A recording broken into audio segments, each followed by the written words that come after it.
Hey everyone, welcome to another episode of Meyer Eats. It's our first one of 2025. Today we are going to be making some really quick egg bites with a little bit of a protein boost.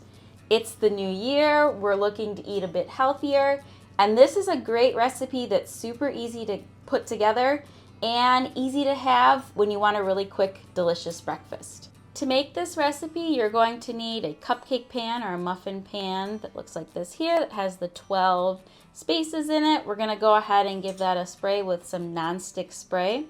You're also going to need some type of blender or food processor to mix up your eggs. So I'm just using my blender cup today. You're going to need about 7 to 8 larger size eggs.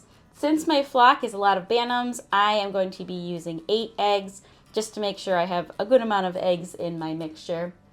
You're also going to need some cottage cheese. This is kind of a little protein boost into our egg bites here. So you need 3/4 of a cup of cottage cheese. You can also add meat to these egg bites, so you can cook up some bacon and crumble it in there, or some ham. You can also add some vegetables. What I've decided with this is I'm going to make them plain, and then if I want anything extra, I'll add it when I am enjoying my egg bites. I'm going to go ahead and I'm going to crack up my eggs in my blender cup. All right, so here's our eggs all cracked into our blender cup here. And I really like projects like this. Oh, the oven's ready. You want to set your oven to 325 degrees Fahrenheit, and ours is ready to go. As I was saying, I really like recipes like this because I get to see a lot of my eggs at once and make sure everything looks good. And our eggs look great.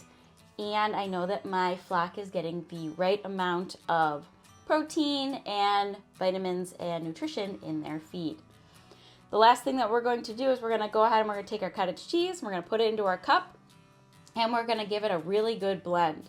If you're going to be adding things like your vegetables and meats, you're going to add those into the muffin tin before you pour your egg mixture in. So after you've blended up your eggs and your cottage cheese together, go ahead and add your meats and your vegetables into your muffin tin, and then we're going to pour our egg mixture on top.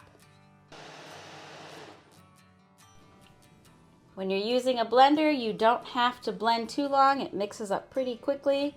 So here's what ours looks like. We're going to go ahead and we're going to pour this into our muffin tin now. So I'm going to fill my muffin tin here, and I'm going to fill up each cup about 2/3 of the way full. I do find that putting my mixture into a measuring cup like this makes it a little easier to pour it into the muffin tin. All right, and here's what our muffin tin looks like, all full. It really depends on how many egg bites you're going to get. It depends on your eggs. It depends on your particular muffin or cupcake pan. It also depends on how full you fill your containers.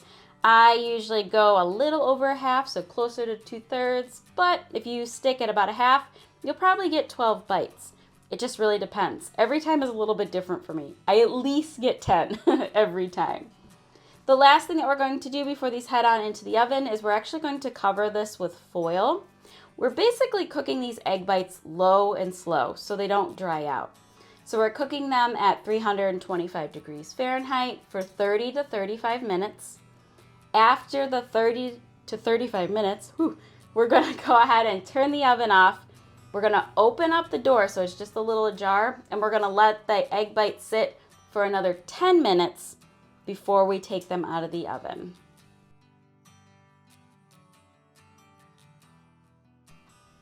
All right, and here's what mine look like. My egg bites always have kind of a pop-over look to them. I kind of flipped them over here so you could see. But here's my egg bites. They are so good. They are not dry at all.